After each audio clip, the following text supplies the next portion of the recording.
With the next few slides has to do with the legal environment of rate making. We have to meet something called Proposition 218, which is Article 13C and 13D of the California Constitution. My next slide has to do with Prop 218.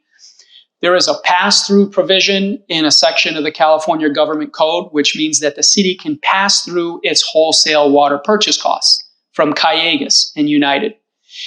And then the last 4 pieces of legislation, I won't go into detail, but those 4 pieces of legislation from California essentially incentivize water purveyors to set rates which promote conservation.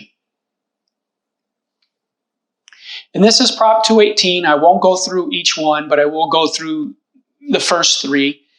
An agency cannot collect revenue beyond what is necessary to provide service. Revenues from the charge cannot be used for any other purpose other than for which it was collected. The amount of the fee may not exceed the proportional cost of service for the parcel. And that's something that Raftelis does for you. We do a cost of service study to establish what it costs to serve a customer. And lastly, a few years back in 2013, San Juan Capistrano was sued by a taxpayers association. And what San Juan Capistrano lacked was a derivation or a basis for their tiered rates. And that's something that Raftelis does. We derive your rates for our clients from start to finish so that we don't get into the same situation as San Juan Capistrano.